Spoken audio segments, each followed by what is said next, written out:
Ce drapeau est aujourd'hui le symbole de la terreur, celle que l'État islamique fait régner sur le monde.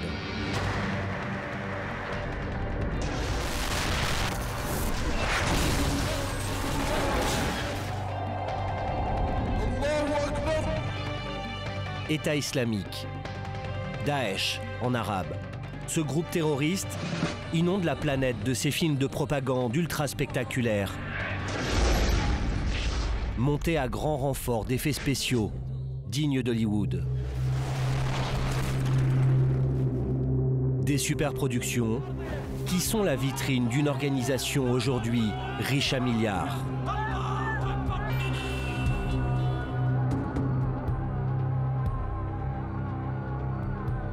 En matière de communication, cette multinationale du terrorisme ferait presque passer l'ex-ennemi numéro 1, Oussama Ben Laden, pour un amateur.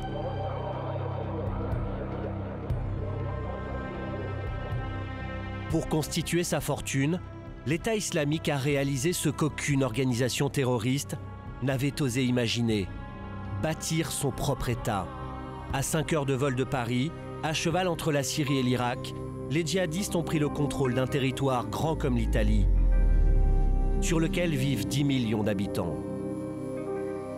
On s'est réveillé un matin en se disant: tiens, nous avons un nouveau voisin qui s'appelle Daesh. Aux frontières de ce territoire, désormais, une immense ligne de front. Venez, venez, je vais vous montrer. L'enjeu de cette guerre n'est pas seulement territorial. Il est également économique, car le sous-sol de cette région est l'un des plus riches au monde. Daesh veut nous voler notre terre, notre pétrole, nos femmes et notre honneur. Ils veulent occuper notre territoire pour tout nous prendre. À la tête de l'État islamique, Abou Bakr al-Baghdadi se présente comme le calife, autrement dit le successeur du prophète Mahomet. J'ai été désigné pour vous gouverner.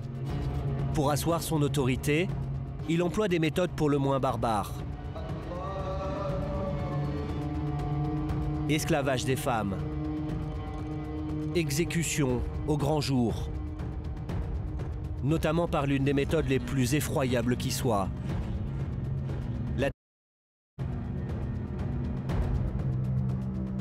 Et son organisation n'hésite pas à nous menacer directement. Vous ne serez pas en sécurité, même dans vos rêves, tant que vous ne vous convertirez pas à l'islam. Paris, 9 janvier. L'État islamique frappe la France. Avant d'être abattu par les forces de l'ordre, Hamedi Koulibaly, le preneur d'otages de l'Hyper-Cacher, a tué 5 personnes. Des attentats qu'il revendique dans une vidéo posthume au nom de l'État islamique. Vous attaquez la Khalifa, vous attaquez l'État islamique, on vous attaque. En diffusant sur Internet des vidéos de propagande directement dans notre langue, l'organisation terroriste cherche à recruter un maximum de combattants français. Ceci est un message pour tous les musulmans qui vivent encore en terre de mécréance. Pourquoi vous n'avez pas encore émigré? Il serait ainsi 1 millier de Français à être partis grossir les rangs d'une armée estimée à 50 000 hommes. Fort de ce constat, nous avons voulu comprendre précisément comment Daesh est devenue cette organisation terroriste la plus puissante et la plus riche de tous les temps. Nous avons enquêté sur les différentes sources de financement de l'État islamique, à commencer par le pétrole, qui constitue une part très importante de ses revenus, et dont les djihadistes pratiquent encore aujourd'hui la contrebande intensive, en dépit de la pression internationale. En rencontrant ceux qui commercent avec Daesh, nous avons découvert une autre filière, plus surprenante encore, celle du coton. Une matière première dont l'organisation terroriste casse les prix pour pénétrer les marchés internationaux. Jusque chez nous, en France. Nous, on s'en fiche de savoir d'où vient le coton. Vous ne regardez que la qualité et le prix? Ouais, surtout le prix. Nous allons également vous révéler comment Daesh raquette les 10 millions de civils qui vivent sous sa coupe afin d'accroître quotidiennement son immense fortune. Mon voisin m'a dit, si tu veux, je t'emmène voir l'émir. Tu dois le payer en or. Je lui ai dit, je ne veux aucun détail, et j'ai pris la fuite. Cette enquête nous a menés dans différents pays du Moyen-Orient. Une région sous haute tension, où la violence aveugle de Daesh frappe tous les jours.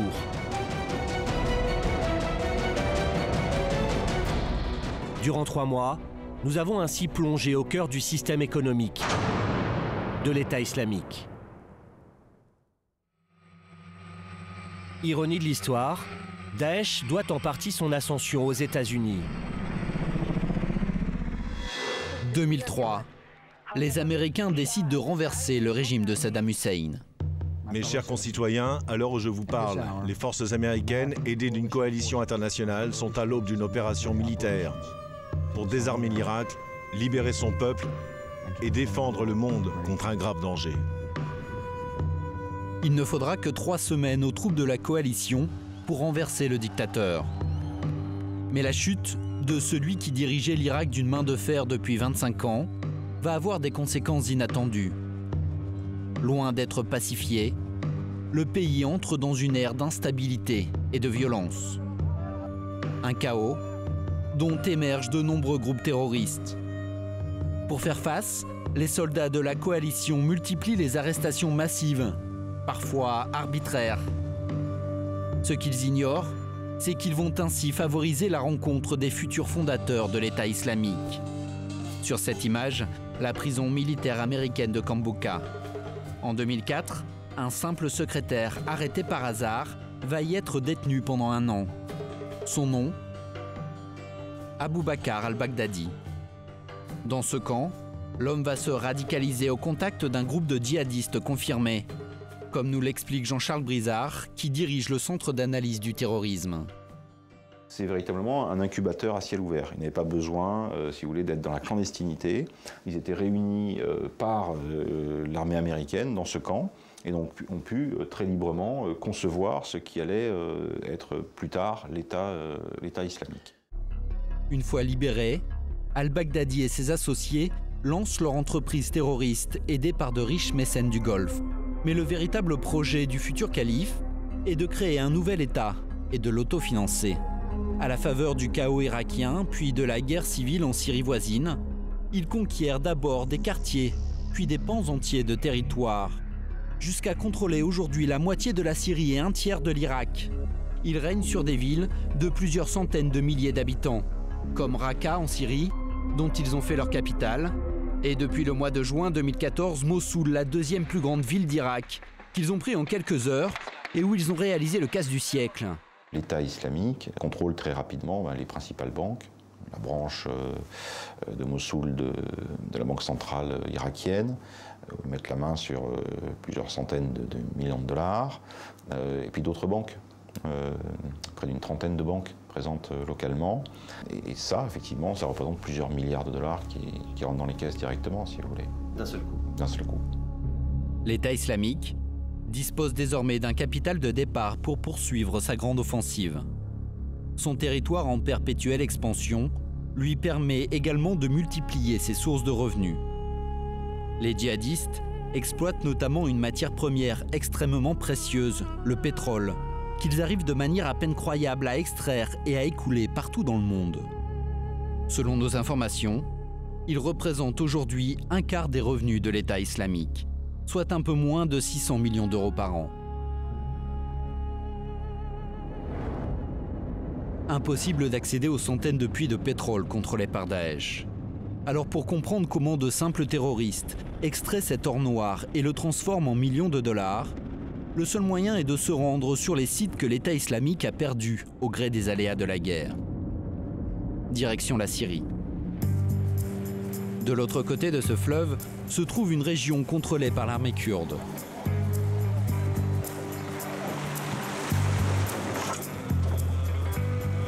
Un territoire récemment repris à Daesh.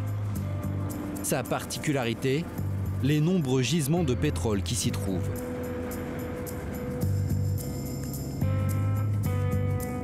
À partir de cette route-là, jusqu'au village, tout était sous contrôle de Daesh.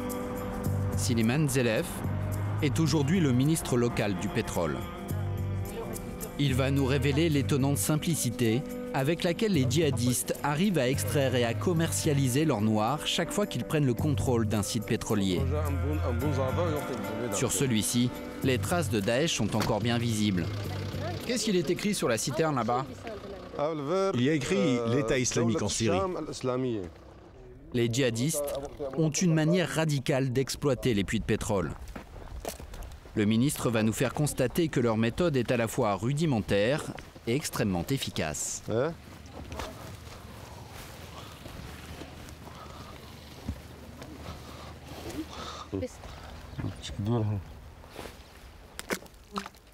Tout ça, c'est du pétrole?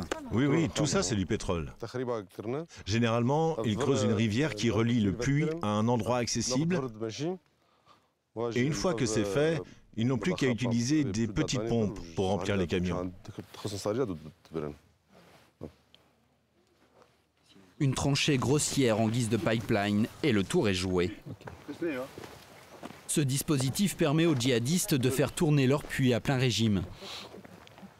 Si moi j'utilise le puits, je peux en tirer 600 barils par jour. Mais eux, ils vont jusqu'à 1000 barils par jour. Normalement, on ne peut pas l'exploiter de cette manière, mais eux, ils s'en moquent. Ils le font juste pour l'argent. Le risque avec une telle exploitation du puits, c'est de détruire le système d'extraction. 1000 barils par jour, cela représente 160 000 litres de pétrole. En extrayant ainsi l'or noir de manière forcenée, les djihadistes veulent engranger un maximum de profit en un minimum de temps. Car ce pétrole va faire ensuite l'objet d'une contrebande intensive. Un commerce, bien évidemment illégal, dont les contours vont nous être révélés par l'un des combattants de Daesh, aujourd'hui prisonnier de guerre.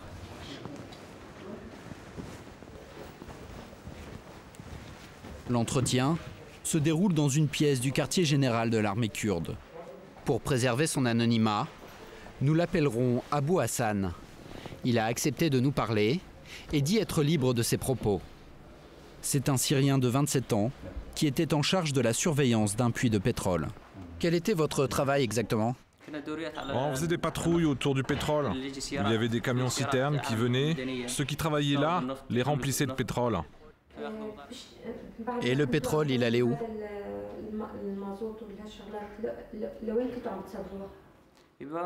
Une partie était raffinée sur place et l'essence était vendue directement pour la consommation locale. En revanche, le pétrole brut était exporté vers la frontière turque. À peu près combien de barils étaient exportés vers la Turquie? Environ 3000 barils. Il y a des camions-citernes spéciaux. Certains avaient une capacité de 60 barils, d'autres 200 barils. Oui, c'est ça, il y avait à peu près 3000 barils exportés par jour. Pour trouver des clients, les terroristes n'hésitent pas à casser les prix. Selon Abou Hassan, chaque baril de pétrole de Daesh est vendu autour de 20 €, 3 fois moins que les prix des marchés officiels.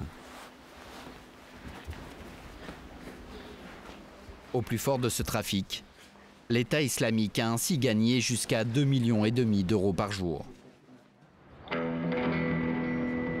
En théorie, les djihadistes ne devraient pourtant pas être en mesure de vendre ce pétrole, car celui-ci fait l'objet d'un embargo international censé leur couper les vivres. Mais à Bagdad, au ministère irakien du pétrole, on assure que certains pays ne respectent pas cet embargo. La Turquie est pointée du doigt de manière à peine voilée. Les régions pétrolières contrôlées par Daesh ont des frontières avec la Turquie. Bien sûr, là-bas, ce trafic est très fréquent. Et du fait qu'ils aient des complicités, ça aide le pétrole à circuler. Beaucoup de pays dans le monde profitent de ce pétrole à des prix très bas. Malheureusement, certains ont préféré voir leur propre intérêt plutôt que de combattre Daesh, quitte à encourager le trafic du pétrole. Il faut dire que les frontières du territoire de Daesh avec la Turquie sont pour le moins poreuses. Par endroits, comme ici, presque symboliques. Le drapeau noir des djihadistes n'est qu'à quelques dizaines de mètres. Une fois le pétrole passé côté turc, l'affaire est gagnée pour l'État islamique. Car là-bas, il est directement mélangé au pétrole importé légalement. Impossible alors de remonter à sa source.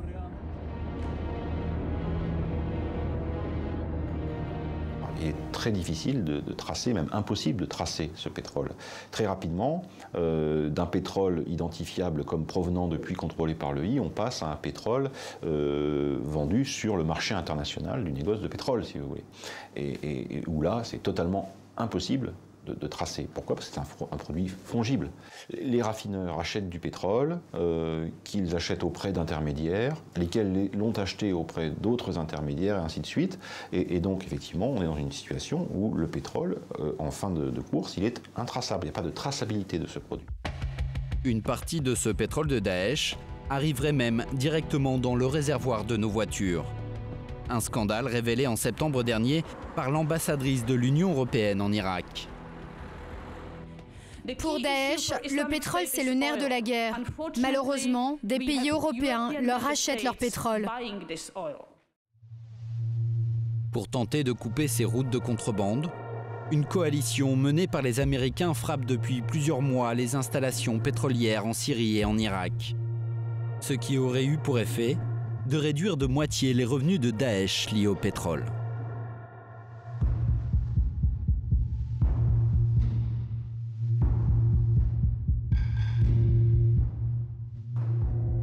Mais l'État islamique a réussi à se diversifier, car ses conquêtes sont toujours guidées par un intérêt économique. Non content d'avoir mis la main sur du pétrole, du gaz, des mines de phosphate et des cimenteries, l'organisation terroriste a également conquis l'une des plaines les plus fertiles de la région. L'agriculture lui rapporte chaque année 180 millions d'euros. Notamment grâce à une culture tout aussi intraçable que le pétrole, le coton. Avec 500 000 tonnes produites chaque année avant la guerre, la Syrie était parmi les 10 plus gros exportateurs au monde. C'est l'une des révélations de notre enquête. En achetant nos vêtements ici en France, nous finançons peut-être, sans le savoir, le terrorisme. Car ce coton syrien, qui arrive toujours sur le marché mondial du textile, est largement taxé par Daesh. Une grande partie des vêtements low cost vendus en France vient de Turquie. Et pour produire ces t-shirts bon marché, les fabricants locaux cherchent du coton le moins cher possible. Et peu importe d'où il vient. Pour cela, les négociants comme Anouar ont un fournisseur tout trouvé, la Syrie voisine. Quelle quantité de coton a déjà été importée? Combien de tonnes? Depuis les 3 dernières années, c'est ce que vous voulez dire? Oui. À peu près 200 000 tonnes. 200 000 tonnes, en grande partie importées depuis le territoire de Daesh. Car l'organisation terroriste contrôle aujourd'hui 90% des champs de coton syriens. Mais cela ne pose aucun problème à Anouar, car ce coton a un énorme avantage. Pour nous le prouver, il nous emmène chez un tisseur turc, l'un de ses plus importants clients. Des centaines de bobines de fil sortent de cette usine chaque jour. Elles serviront à fabriquer du tissu, puis des vêtements.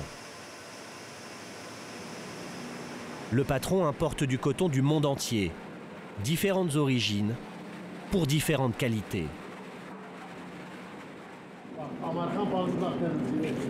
Ça, c'est du coton qui provient d'Amérique. D'accord. La propreté du coton. Ok. Et le coton syrien, il est où? Ça, c'est de l'américain. Ah. Très propre. Est-ce qu'il a du coton de Syrie qu'on puisse comparer? Ça, c'est du syrien. Quelle est la différence entre les deux? C'est plus propre. Il n'y a pas de produits étrangers à l'intérieur. Et celui-là est beaucoup moins cher. Hein. Oui, c'est plus. Moins propre, mais 20 à 30% moins cher que le coton américain. Dans le low cost, le coton de Daesh tient toute sa place, même si depuis quelque temps, sous la pression internationale, le gouvernement turc tente de limiter les importations. À part le prix, quel avantage avez-vous à acheter ce coton? L'avantage, c'est qu'il est moins cher. Et en plus, il est tout près. Les champs sont à peine à 10 km de mon usine. Du coton à portée de main, donc peu de frais de transport. Un avantage considérable pour produire à bas prix. C'est ce qui fait qu'en Turquie, tout le monde s'arrache le coton de la zone contrôlée par Daesh. Ce juteux business occulte pourtant une réalité choquante. Car là-bas en Syrie, les producteurs sont directement taxés par l'État islamique. Pour 1 euro de coton vendu à ces commerçants, les agriculteurs payent 10 centimes d'euros à l'organisation terroriste. Mais à l'autre bout de la chaîne de production, tout le monde semble fermer les yeux sur ce phénomène. Regarde, ils sont en train de faire des t-shirts là-bas. Nous allons encore le vérifier dans cette usine de textile qui produit notamment des t-shirts et des joggings pour le marché local, mais aussi pour l'Italie et pour la France. Pour fabriquer ces vêtements, l'usine utilise en partie le coton de notre importateur syrien. Ce pantalon, par exemple, pourrait très bien contenir du coton en provenance des zones de Daesh. Mais pour le directeur, cela n'a aucune importance. Savez-vous, quand vous confectionnez vos vêtements, savez-vous d'où vient le coton? D'où il vient? Oui, l'origine du coton. Non, lui, il regarde juste la qualité. Ouais, la qualité. Nous, on s'en fiche de savoir d'où vient le coton. Ouais. Oui, juste le prix et la qualité. Hein. Ouais, exactement. Le prix d'abord. Le prix d'abord? À cause de vous. Parce que les marques européennes ou occidentales ne payent pas assez? Ouais, vous ne pouvez pas imaginer combien ils nous proposent. Par exemple, le coût d'un t-shirt, 2 euros. Les marques françaises nous disent « Tu peux le produire pour 1 euro ?» Tu comprends ce que je veux dire? Pas 1,90 €. Oui, ils pressent toujours le prix, hein. Beaucoup trop. Ils pressent trop. Contrairement à ce que l'on pourrait croire, l'État islamique n'est absolument pas coupé du monde. Si certains échanges commerciaux ne se font qu'au marché noir, d'autres en revanche s'affichent au grand jour, en toute légalité. Hormis sur les armes, le pétrole et les flux financiers, aucun embargo ne pèse sur la zone contrôlée par les terroristes. Sur ce territoire vivent 10 millions de personnes qu'il faut bien continuer à nourrir. Une situation dont Daesh profite largement. Kilis, une ville du sud-est de la Turquie frontalière avec la Syrie. Ici, l'import-export fonctionne à plein régime. Mahmoud est négociant en volaille. Il veut nous montrer la route qui mène à l'un des plus importants postes douaniers. On y croise un nombre impressionnant de camions qui attendent de passer en Syrie. Pourquoi tous ces camions sont arrêtés là? Ils attendent leur tour pour entrer en Syrie, car il y a beaucoup de monde. Et ils vont tous vers la Syrie? Bien sûr, tout ça, ce sont des exportations vers la Syrie. Du ciment, du fer, des produits alimentaires. Et également dans les zones de Daesh? Oui, bien sûr. Il y a même de la marchandise qui va jusqu'à Mossoul. Par ce poste frontière, Mahmoud envoie chaque semaine au moins 3 camions de nourriture. Destination, l'État islamique. Daesh est situé à 26 km de ce poste frontière. Les Turcs laissent passer les marchandises très facilement. Ce jour-là, Mahmoud doit envoyer 5000 poulets à des commerçants syriens. Ceux-là, ils vont tous dans la zone de Daesh. Moi, je viens m'assurer de l'état de mes poulets.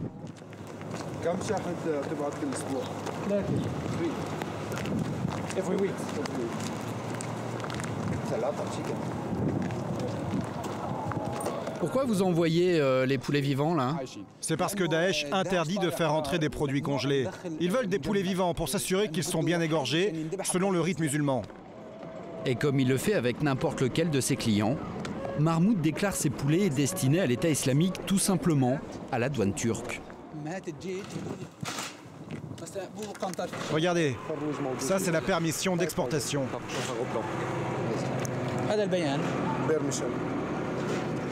Pour aller à Azez? Oui, c'est ça, Azez.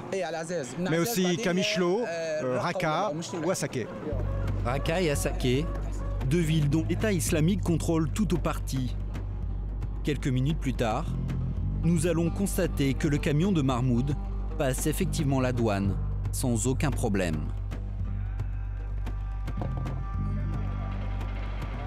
Une facilité de circulation des marchandises qui participe directement au financement de l'État islamique. C'est ce que va nous révéler Hassan, qui travaille dans l'une des nombreuses sociétés d'import-export de la ville.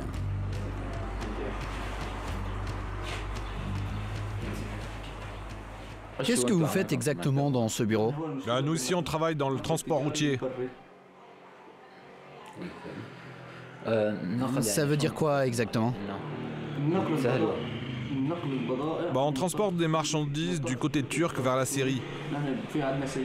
On a des camions et on envoie les marchandises des clients turcs aux clients syriens. Mais on a même des entrepôts là-bas.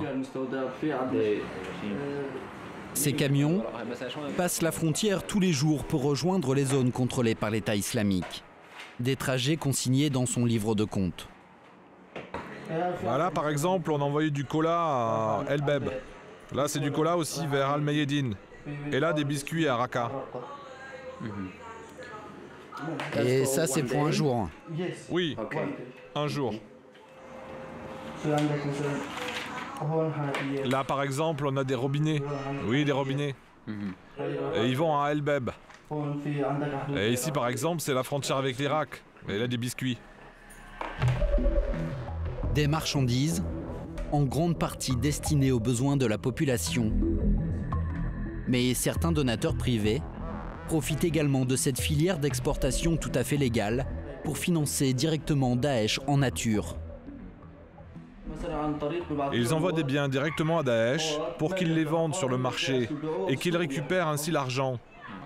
T'as compris ce que je voulais dire? C'est comme ça qu'ils récupèrent l'argent. La dernière fois, il leur a envoyé des téléphones. Les téléphones sont allés directement à Daesh, qui les a vendus un peu moins cher que les prix du marché. Ainsi, ils gagnent de l'argent pour acheter d'autres marchandises comme des armes et payer des salaires. Outre les marchandises qui lui sont directement destinées, Daesh récupère aussi de l'argent sur les transactions classiques entre commerçants. À Gaziantep, la ville principale de cette région frontalière avec la Syrie, nous retrouvons Mahmoud, le négociant en volaille. Son client syrien a bien reçu les 5000 poulets. Mahmoud va maintenant se les faire payer. Pour cela, il va faire appel à un système financier opaque, utilisé pour contourner le blocus international des banques sous contrôle de l'État islamique. Nous l'accompagnons récupérer son argent en caméra cachée. L'officine a pignon sur rue, mais aucune inscription commerciale sur la devanture. À l'intérieur, sans discussion, la personne derrière le comptoir tente une liasse de billets à notre commerçant. L'ordre de lui donner les 10 000 $ a été passé par téléphone directement depuis Raqqa, la capitale de l'État islamique.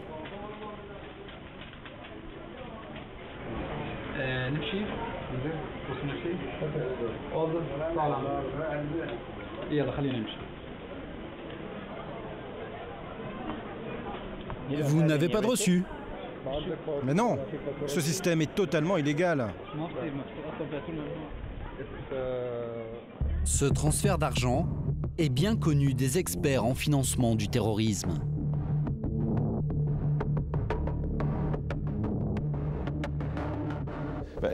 On est typiquement dans le cas d'un hawala, c'est-à-dire l'hawala c'est quoi? C'est un système traditionnel, informel de transfert de fonds. Hawala, ça signifie confiance ou échange. On a typiquement, c'est une personne A qui souhaite transférer de l'argent à une personne B. La personne A, c'est le client qui a acheté les poulets à Mahmoud et qui se trouve en Syrie. La personne B, c'est notre commerçant en Turquie qui doit se faire payer. Entre les deux pays, les virements bancaires sont impossibles. Ils vont donc faire appel à un réseau international de bureaux de change clandestins. Le client syrien va se rendre dans un bureau près de chez lui avec les 10 000 $. Ce bureau va appeler son correspondant en Turquie et lui demander de remettre la même somme à Mahmoud. Comme les deux bureaux travaillent régulièrement ensemble et que les transactions se font dans les deux sens, les rentrées et les sorties d'argent s'équilibrent d'elles-mêmes. L'argent ne circule jamais. Ne circule pas. Il n'y a pas de transfert, il n'y a pas de transaction en tant que telle, si vous voulez. Une technique déjà largement éprouvé par de nombreux groupes terroristes, notamment Al-Qaïda, qui a utilisé ce système pour financer les attentats du 11 septembre. Il permet d'envoyer d'importantes sommes d'argent. Mahmoud voit passer des liasses de dollars tous les jours sous ses yeux. Tous les gros commerçants de la région font ça. Moi, avec mes 10 000 $, personne ne fait attention à moi. Les sommes échangées ici, c'est 50 000, 100 000, 1 million de dollars. Aussi souterraine soit-elle, cette économie parallèle n'échappe pas à l'organisation État islamique. À Raqqa, les bureaux de transfert d'argent sont taxés par Daesh. Sur les 10 000 $ reçus par Mahmoud, environ 40 $ seraient allés directement dans les caisses de l'organisation terroriste. Les échanges commerciaux sont une source importante de revenus. Tout ce qui transite par le territoire est ponctionné. Par ces taxes douanières, l'État islamique force même ses ennemis à le financer. À la périphérie de Bagdad, le marché de gros de Jamila, l'un des plus importants de la région. C'est ici que les commerçants de la capitale irakienne viennent se fournir en fruits et légumes. Faute de culture suffisante en Irak, certains produits viennent d'Occident. Mais l'essentiel des marchandises est importé des pays voisins.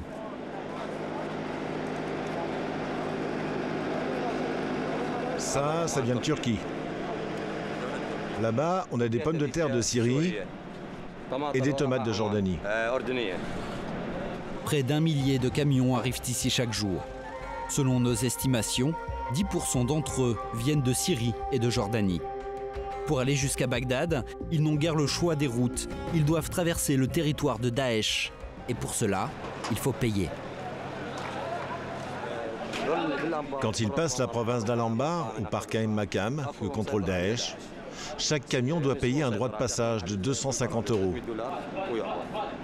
C'est très cher, ça n'affecte pas votre commerce? Bien sûr. Par exemple, en ce moment, le kilo de melon a grimpé à 800 dinars, ce qui est très cher pour ici.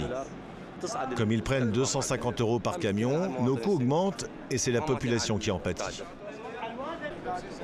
Avec ces taxes, l'État islamique empoche environ 30 000 € par jour.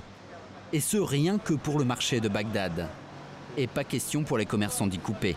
Les douaniers de Daesh ont des méthodes radicales contre les mauvais payeurs.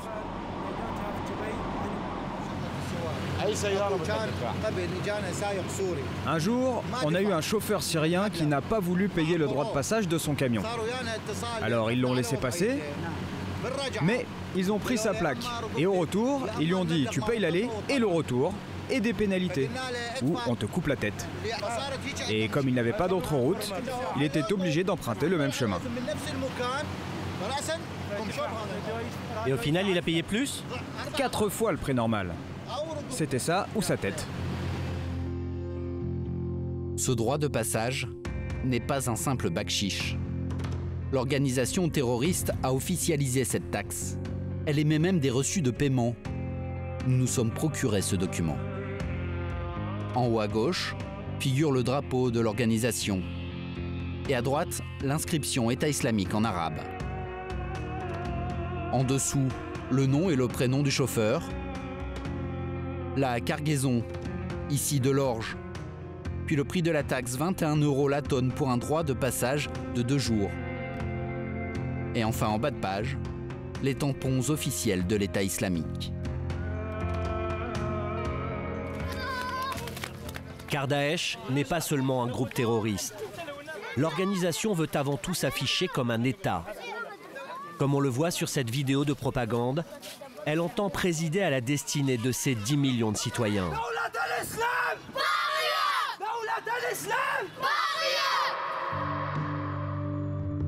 Alors, comme n'importe quel pays dans le monde, l'État islamique s'est doté d'un gouvernement. On a donc le chef, al-Baghdadi, qui a sous son commandement un cabinet, c'est-à-dire des ministres. Dans ce gouvernement, chacun est en charge d'un portefeuille bien précis, comme le pétrole ou la guerre. Et au cœur du système, il y a le ministre des Finances, nommé Abu Salah, avec toute une administration sous ses ordres. Sur le plan financier, par exemple, il y a effectivement un ministre des Finances qui ensuite est secondé dans chaque province par un correspondant, par un responsable financier qui lui rend compte, hein, en termes de comptabilité en particulier. Et puis ensuite, ça se décline au niveau local. Il y a des comités financiers qui décident des investissements, des choix d'investissement. Des investissements essentiellement tournés vers l'effort de guerre. Pour le financer, l'administration de l'État islamique a mis en place une politique fiscale particulièrement lucrative. Daesh assomme ainsi ses 10 millions de citoyens de toutes sortes d'impôts. Un racket qui leur permet de récolter chaque mois des millions d'euros. Une manne financière en perpétuelle augmentation. Elle a même dépassé la contrebande de pétrole dans les revenus des djihadistes.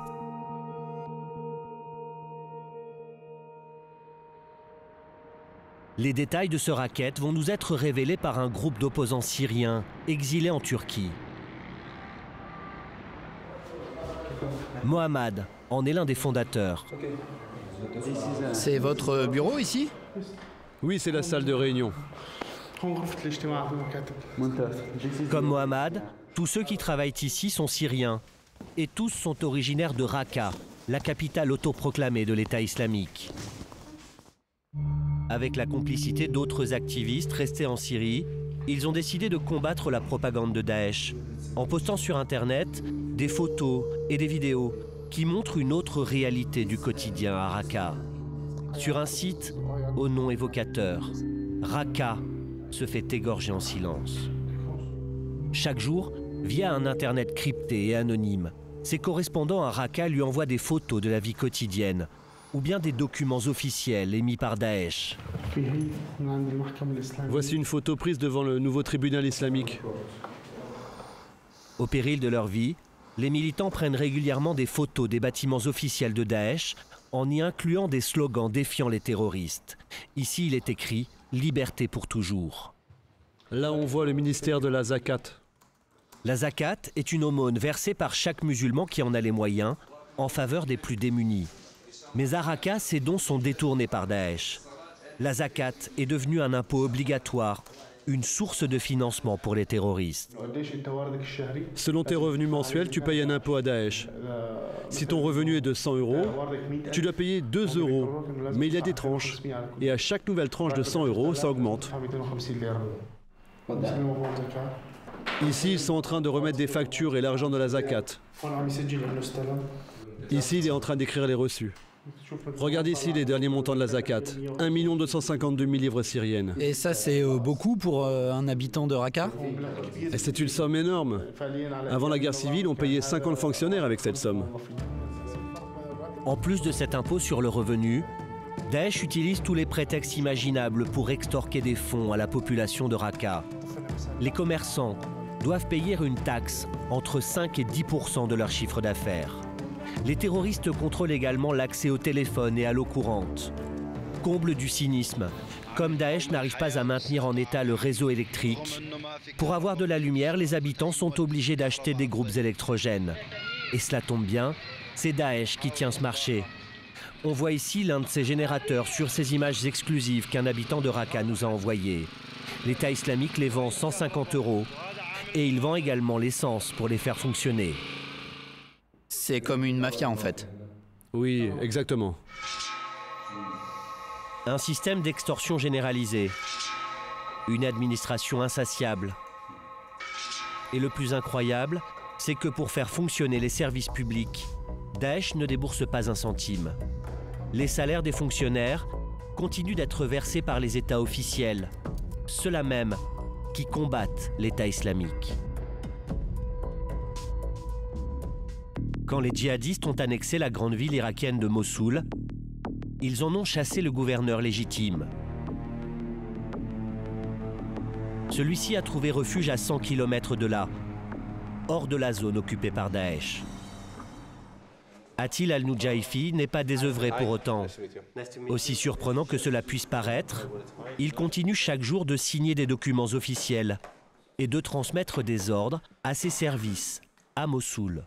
Car 50 000 fonctionnaires irakiens vivent toujours à l'intérieur de la ville. Et surtout, ils continuent là-bas à assurer les services publics sous la coupe de Daesh.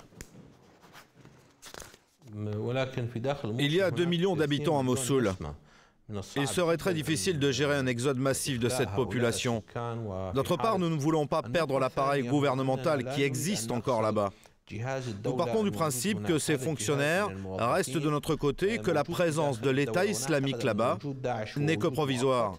Quand nous aurons libéré Mossoul, la ville pourra repartir grâce à ses fonctionnaires, comme avant. En attendant, les autorités irakiennes continuent donc à verser chaque mois les salaires de ces fonctionnaires. Pour les payer, Bagdad fait appel au même procédé que ces commerçants que nous avions filmés à la frontière entre la Turquie et la Syrie.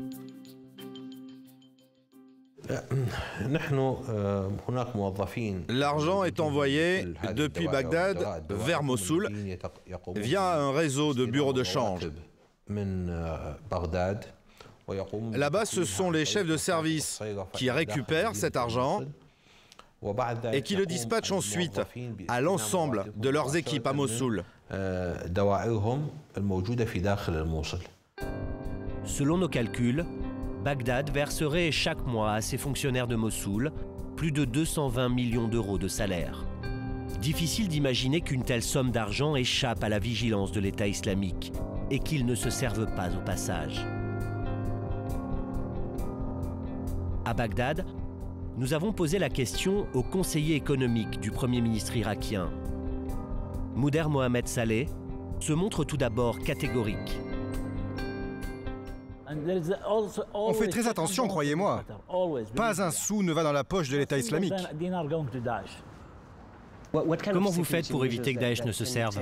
Ok, on essaie, mais on fait notre maximum pour que Daesh ne profite pas de cet argent. Mais vous ne pouvez pas nous en dire plus sur vos mécanismes de sécurité? C'est technique, vous savez, ce n'est pas facile. C'est de la stratégie. C'est de la stratégie technique. Des explications extrêmement confuses. Et pour cause, non content de bénéficier gratuitement du travail des fonctionnaires irakiens, l'État islamique prélève en plus une partie de leur salaire sous forme d'impôts. C'est ce que révèlent plusieurs rapports, dont celui-ci. Il provient d'un groupe d'experts internationaux. Selon eux, l'organisation terroriste prélèverait jusqu'à 50% de ses salaires. Ces salaires représentent des milliards de dollars chaque année. Leur taxation constitue donc pour l'État islamique une source potentielle de revenus de plusieurs centaines de millions de dollars. Ce racket à grande échelle imposé par Daesh a poussé des millions de civils à fuir le territoire de l'État islamique. Et notamment, toutes ces minorités religieuses persécutées par l'administration de la terreur mise en place par les djihadistes.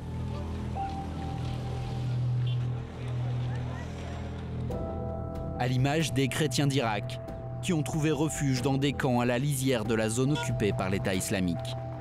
Il y a encore quelque temps, ils représentaient 10% de la population du pays. Beaucoup vivaient dans la région de Mossoul, prise il y a tout juste un an par Daesh.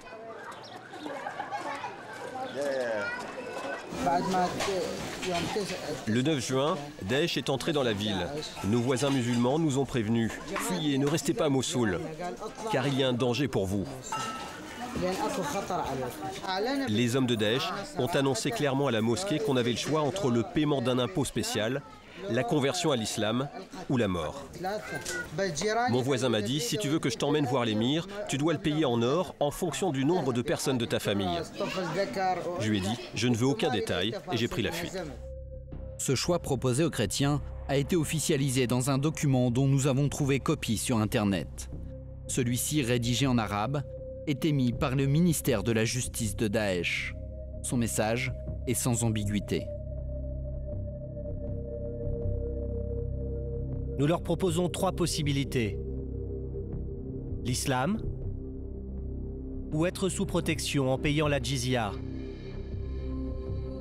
En cas de refus, il n'y aura que l'épée. La jizya, un nom qui remonte au Moyen-Âge.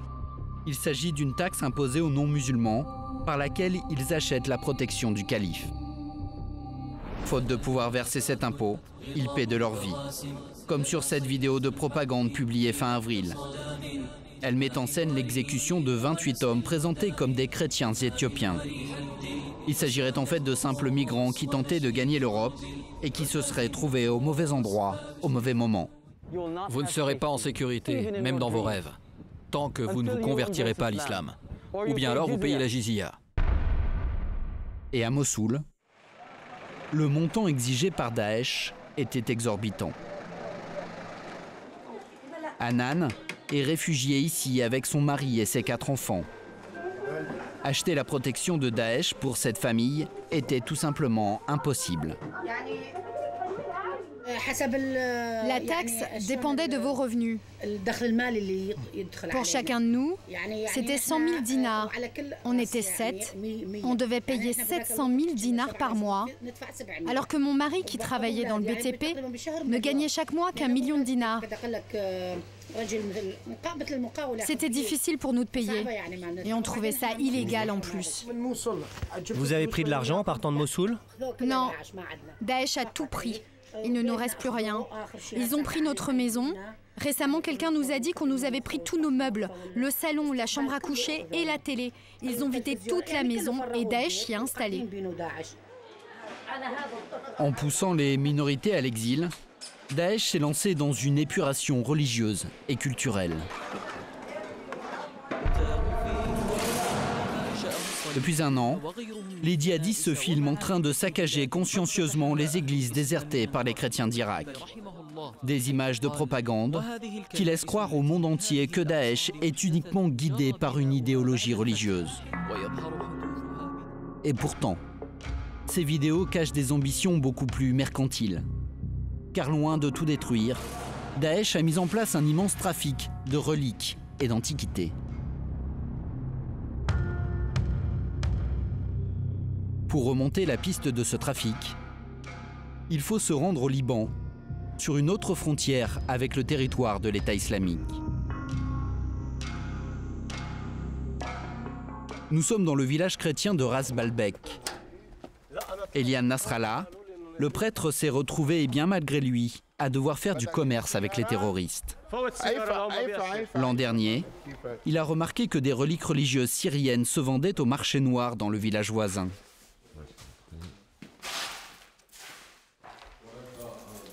Des cloches, grandes cloches. Elles viennent d'où ces cloches? Saint-Ta'la, l'église de Saint-Ta'la de Maloula. Avec l'aide de ses paroissiens et d'un riche industriel libanais, il a décidé de racheter ces objets à Daesh. Il a déjà dépensé près de 90 000 €. Si vous les aviez pas achetés, ce serait parti où?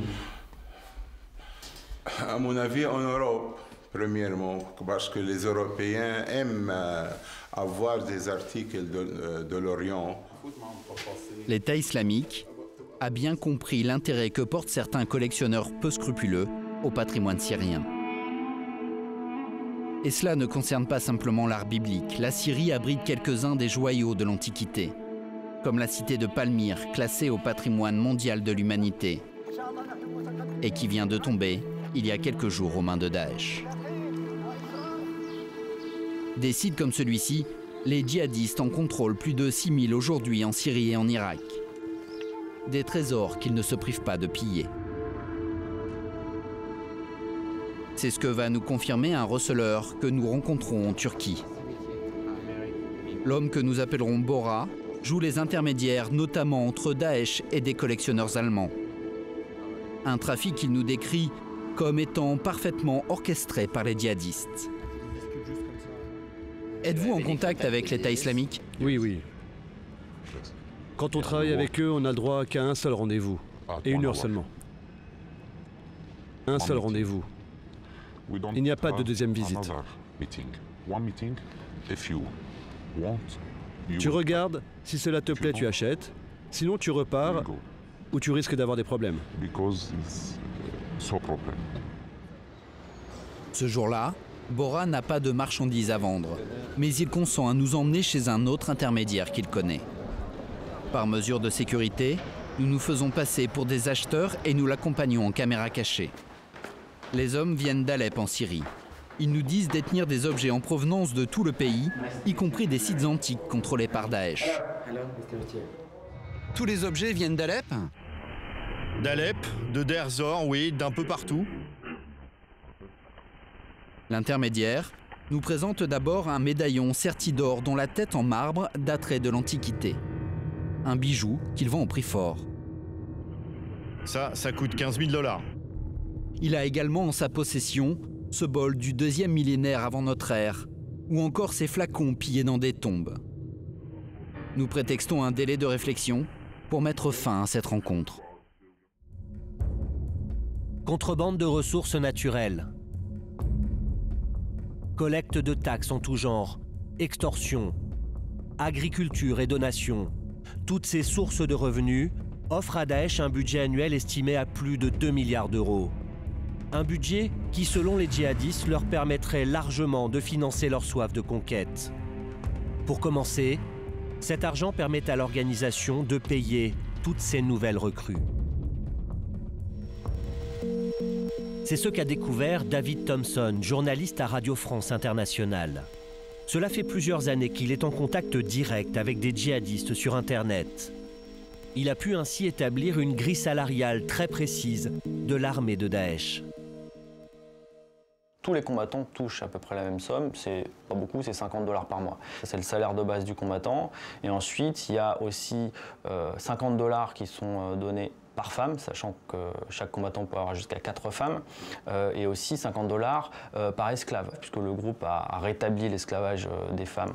Et puis 35 $ par enfant. Et ensuite, il y a beaucoup de primes, notamment en cas de victoire. On sait que pendant la prise de Mossoul, quasiment tous les combattants qui ont participé à la bataille de Mossoul en Irak en juin et à la prise de la ville ont reçu en récompense 2 000 $. Donc c'est une somme importante pour un combattant de l'État islamique. Mais pour mener à bien ses conquêtes, Daesh a besoin de toujours plus de combattants. Et pour recruter, la promesse d'un salaire est loin d'être le seul argument de l'organisation.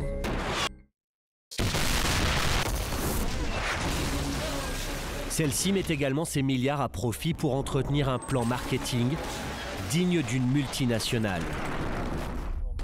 Et notamment des films de propagande en haute définition qui reprennent les codes d'Hollywood ou des jeux vidéo, et dont le but ne fait aucun doute pour David Thompson. C'est une vidéo qui a à peu près 1 an maintenant. C'est l'une des premières à être une sorte de blockbuster de l'État islamique. C'est fait par des gens qui ont été formés en Occident et qui savent parler à des jeunes occidentaux. Et toute cette propagande, elle vise d'une part à inciter de jeunes combattants occidentaux et du monde entier plus généralement à venir combattre sur les terres de l'État islamique, et également usage militaire, terroriser l'ennemi, c'est la guerre psychologique. Il faut faire peur à l'ennemi pour forcer l'ennemi à ne pas combattre. Pour diffuser encore plus largement son message, l'État islamique publie également de luxueux magazines de propagande sur Internet. Et afin de ne rater aucun candidat, les djihadistes prennent soin de traduire ces journaux, tout comme leurs vidéos, dans un maximum de langues. En français, en anglais, en russe, en allemand et en arabe, pour toucher le maximum de gens. Ça aussi, c'est la nouveauté, parce que tous les candidats potentiels ne parlent pas arabe. Cette communication tous azimuts a largement contribué à l'essor militaire et économique de l'État islamique. Mais les stratèges de Daesh n'entendent pas s'arrêter là. Désormais, la multinationale terroriste conquiert de nouvelles parts de marché, en ouvrant des franchises, comme au Yémen, en Algérie, ou même en Tunisie. Dernier exemple en date, au Nigeria, avec les djihadistes de Boko Haram qui font régner la terreur dans le nord du pays. Désormais, il faudra les appeler provinces ouest-africaines de l'État islamique, signe de leur allégeance à l'organisation d'Abou Bakr al-Baghdadi. À chaque fois, Daesh n'oublie pas de soigner la communication de chacune de ces nouvelles franchises, comme ici récemment en Libye. À chaque fois qu'une franchise est ouverte, on a une vidéo. Dans le cas de cette vidéo, l'État islamique a envoyé des émissaires médiatiques pour mettre à niveau sa nouvelle franchise libyenne en Libye, pour que les vidéos soient produites exactement de la même façon. Comme une grande entreprise qui enverrait des émissaires pour créer une nouvelle franchise, pour faire souche dans un nouveau marché. C'est comme si l'État islamique avait intégré les codes marketing, les codes de communication de Steve Jobs, par exemple. De toutes les grandes multinationales finalement De toutes les grandes multinationales de la planète, effectivement. Cette stratégie d'expansion témoigne aussi d'une nécessité économique pour Daesh. En voulant incarner un véritable État, l'organisation terroriste doit également apprendre à gérer un budget comme n'importe quel autre pays, ce que ses ressources actuelles ne lui permettent pas encore sur le long terme. Les ressources auxquelles a accès l'État islamique aujourd'hui en Irak et en Syrie ne sont pas suffisantes, on le sait, pour faire vivre ce califat. Et donc il est obligé en réalité de s'étendre pour trouver de nouvelles ressources et de nouveaux débouchés. Aussi énorme soit-elle, la fortune sur laquelle l'État islamique est assis aujourd'hui ne suffit pas à faire vivre les populations. Oui, parce qu'on connaît les budgets de ces provinces, plus de 2 milliards de dollars simplement pour l'Irak par an. Et on sait que les ressources qui sont les siennes aujourd'hui, les revenus surtout, sont insuffisants pour faire vivre, comme il le devrait, de manière optimale, des services publics, un service d'électricité, d'eau, etc., qui doivent être essentiels à la population. Le projet final de Daesh va bien au-delà de ses frontières actuelles. Les djihadistes rêvent maintenant de restaurer le grand califat qui, au Moyen-Âge, s'étendait jusqu'aux portes de la France. Si pour l'instant l'entreprise terroriste semble avoir pris l'avantage sur le terrain, cette guerre sans fin pourrait la conduire aux limites de son modèle économique et à terme l'affaiblir considérablement.